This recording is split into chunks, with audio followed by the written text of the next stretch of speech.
여러분 안녕하십니까. 부산의 소리방송입니다. 지난 1월 19일 윤석열 대통령 구속 영장 발부에 항의하는 보수 우파 국민들의 분노 표출이 가격 향상으로 번졌던 서울지법 서부지법 청사 난입 사건에 가담한 사람 49명이 모두 기소됐고 구형 이후 실형을 받는 1심 판결을 두고 있습니다. 제명은 특수건조물 침입 및 폭력행위처벌법을 적용해서 작게는 1년에서 많게는 5년의 형량으로 검찰이 법원으로 요청한 상태입니다. 문제의 핵심은 보수 우파 국민들의 분노를 이들이 대신 터뜨려준 대가치고는 너무나 가혹한 처벌이고 이들을 구제할 수 있는 키가 없다는 게 가슴이 먹먹하고 아픕니다. 특히 변호사 살 돈이 없는 분들은 약자의 입장에서 그대로 형을 받아야 하는 행편이 참 깝깝하고 힘든 어떤 그런 생활의 연속입니다.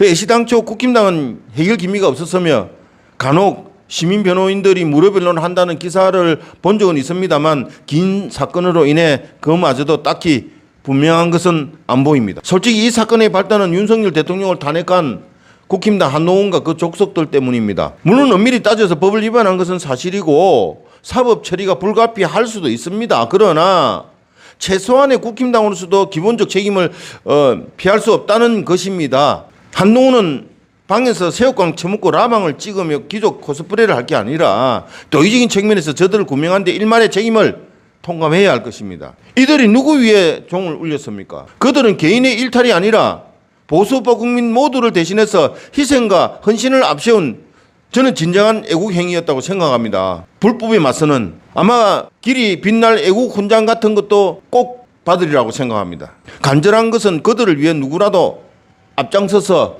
범보수 우파 국민적 모금이라도 만들어 작은 위로라도 보탬이라도 됐으면 하고 간절히 그런 것들이 필요로 하는 시점입니다. 그리고 원인 제공을 한 한동훈이 일말의 양심이라도 있다면 그들의 아픔과 섣불음을 함께 나누어야 할 것입니다.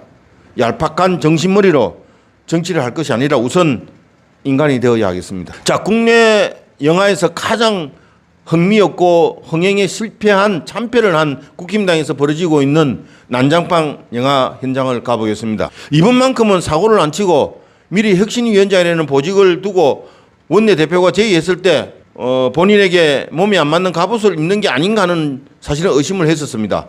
그러나 역시나 또 철수했습니다.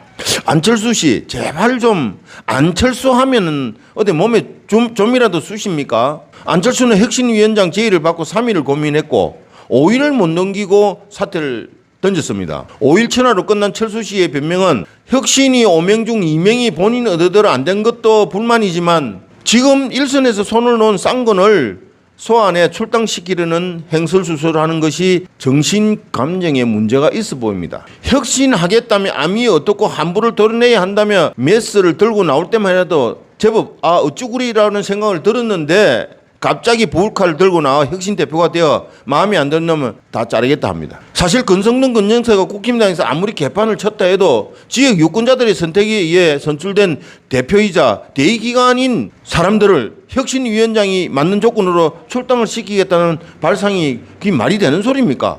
가관이 5분 전입니다. 메스로 함부를 드러낼 게 아니라 본인 정신 상태부터 메스를 대야 하지 않나 하는 말입니다. 솔직히 안철수가 국힘당에서 할 수 있는 게 아무것도 없습니다. 한동훈의 20명이라는 저수지의 강아지들이라도 있지만 안철수는 훌훌 단신입니다. 국힘당의 구조상 친윤과 TK가 주류를 이루고 있는 가운데 최고 지분인 권영세, 권성동 쌍건을 내치겠다는 발상은 정말 정치 소화적 발상입니다. 이러니 맨날 간철수고 또 철수 하나 하고 놀림을 받는 것입니다.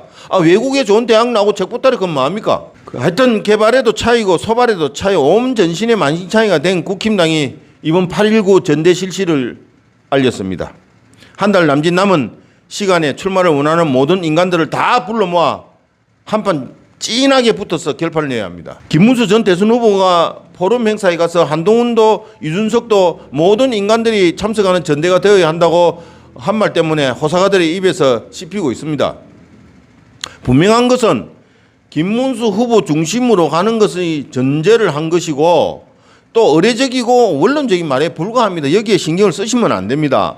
이는 대표로서 대표가 되기 위해서 할 수 있는 포용력이고 화합을 강조한 것입니다. 지금 상황에서 한동훈 아니라 어느 누가 와더라도 김문수를 이기는 장면은 없습니다. 지금 국힘당은 분명한 색깔로 반드시 체제 정비가 필요합니다. 철저한 자기 반성으로 황고 탈퇴하여 암적인 환부를 완전히 도려내어 만일 그때까지 피통령 정부가 존속이 된다면은 내년 지방선거와 그 2년 후 총선 승리를 위해 뼈를 깎는 아픔으로 썩은 체질을 잘라내는 결단을 감행하여 준비를 해야 됩니다. 그것이 진정한 보수 후보의 힘으로 꼭 해내야 되겠습니다. 그 이후에 윤석열 대통령을 국힘당의 어른으로 자리매김을 하는 것은 그 다음 일이고, 여러분 가끔 유튜브 화면을 보게 되면 날개가 산만한 독수리가 날카로운 뿌리와 발톱으로 코브라 독사를 짓누르고 쪼아먹는 그 화면을 한번 본 적이 있었을 겁니다. 그 독수리가 우리의 전사 김문수라고 생각합니다. 약 한 달 가까이 남은 국힘당 전대에서 김문수가 반드시 승리할 것으로 믿어 의심치 않습니다. 그리고 최고위원 출마자에도 관심을 가지고, 정말이지 청년 최고위원과 여성 최고위원에 깊은 관심을 가지고 한치의 허트림 없는 오직 김문수 후보를 확실히 돕는 전사를 뽑아야겠습니다. 지금부터 유심히 잘 보시고 어느 게 안감하고 쑥감한지 여러분들 잘 지켜보시고 우리 국민의힘이 거듭나는 이번 전대에서 옳은 대표를 뽑아서 진정한 국힘당이 보수 우파 국민을 대변하는 그런 정당이 되었으면 합니다. 여러분 감사합니다.